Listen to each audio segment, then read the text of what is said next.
Hey Chris, this is Mira. Yeah, regarding labels and genders, labels and doctors, sorry, it's late. Uh, yeah, I've had my fair share of interesting doctors here in Cheshire. My first GP that I came out to, uh, he totally dismissed it and said that it would go away and that it was a mental thing, all because I had a boyfriend. Uh, yeah. And then the second GP I came out to, I changed GPs after that. The second GP I came out to um, was more accepting, but he had absolutely no clue about anything, uh, which really set me back as far as starting my transition because it took him a month to figure out what to do, and then another month before my referral for a psychiatrist went through, which was fun. Now the psychiatrist himself uh, gave me the diagnosis of GID, which I hate having to get that diagnosis. It shouldn't be necessary, but there you go. But he was a laugh. He insisted on calling me, referring to me as female the entire time I was there. He was totally not understanding, uh, said that I still sounded female, which it's like, yeah, I'm not on hormones, you know. And told me that if, you know, he asked me, what toilets do you use? And I said, well, I present as male, I use the male toilets. And he said, well, if I ever saw you in the men's room, I'd tell you to leave because you'd be in the wrong toilet.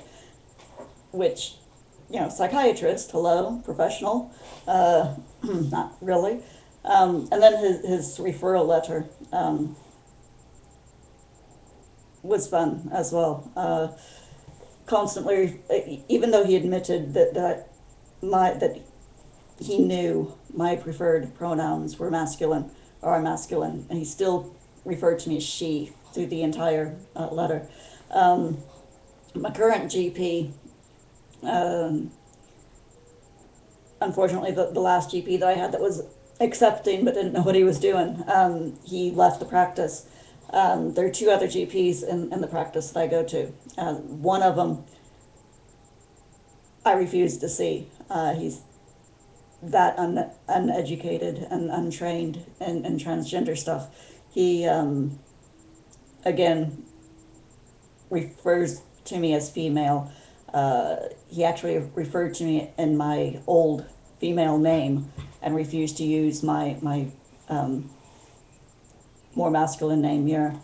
And yeah, kept referring to me as she. And when I politely told him, you know, I prefer male pronouns, he actually said, well, I know that it's your opinion that you're male, but you're not, you're female. And until you get treatment and I'm told to do otherwise, I will continue calling you female. Yeah. So the other GP, the last GP that I've got in this practice, she's nice, she's wonderful. She refers to me as male, my proper name, and everything, which is great. So I think I'm going to see her from now on. As for labels, yeah, I don't, I mean, I can understand with label, you know, they're labels are a fact of life. I mean, you get, you know, I'm a single parent, that's a label. My son is autistic, that's a label. I don't really like them because we're all people. We are all human. So really, that should be it. You know, treat people as human, and you get far in the world. You touched briefly here on gender identity clinics here in the UK.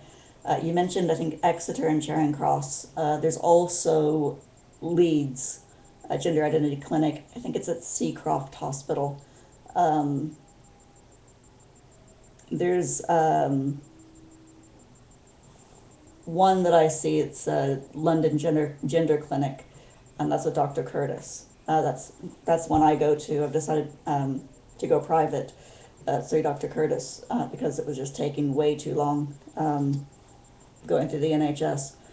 But Dr. Curtis also accepts payment through the NHS. So if anyone there's here in the UK is wanting to go to a gender clinic and you don't want to wait for the huge waiting lists currently at Leeds as a new patient, then yeah, try Dr. Curtis, London Gender Clinic, because I know some PCTs will fund patients to see him. But that's it. Anyway, that's it for me. I just thought I'd touch on that because in a video response, because my comment was getting a bit too long typing. So anyway, I hope you have a good one. See you later.